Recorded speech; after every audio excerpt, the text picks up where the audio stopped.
A family from our region is preparing for a memorable trip to the Champagne region of France, where a fallen World War II hero from Minnesota will be remembered with ceremony and thanks. It all stems from a fascinating book a Wadena, Minnesota man has authored after years of interviews and research. Rare footage of the pilot and the story of Major Don Bierbauer and his Bonnie B. From WDAY 6 reporter Kevin Wallivant.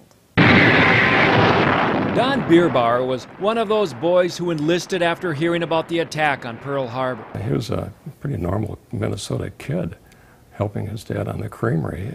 He would go on to fly a P-51 Mustang in the European theater and would leave a legacy still talked about today.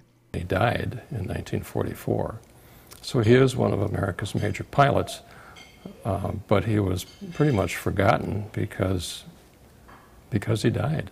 Paul Saylor of Wadena, whose father grew up with Bierbauer, spent 12 years researching, interviewing, and writing an incredible book about the pilot. And who would know that he would have this tremendous skill in flying a P-51 Mustang. He was a courageous man, he was aggressive, and he was quite a leader. The flying ace would lead the 9th Air Force in aerial victories. But during a flying mission in France, August of 1944, Major Bierbauer was destroying 30 German aircraft on an airfield when he was shot down near the village of Saint-Thérèse. My father said, he was a real hero. And in World War II terms, for these veterans, that means someone who died, not someone who fought, someone who died fighting. Now the village of Saint-Thérèse, France will next week honor Bierbauer for his heroism. The pilot who lost his life in this French village will be remembered. Saylor and some of his family, including Dave and Mary Mournville, will be there to see French and American officials mark a special memorial at a centuries-old church. I just think people who live lives of courage and duty need to be remembered.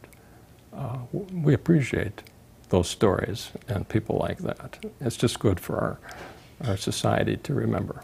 The book's title, The Oranges Are Sweet, is code for the pilots that weather was good, landing was a go. It took 460 pages to remember Bierbauer, a book about a young man lost at the age of 22 in a war with heroes galore. Kevin Wallivant, WDAY 6 News. By the way, that rare film of Bierbauer was taken near Normandy in 1944, just 5 weeks before he died.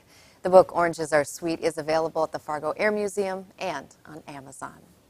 To our weather again, and showers and thunderstorms are possible this weekend. But, Aaron, the weekend will not be a washout.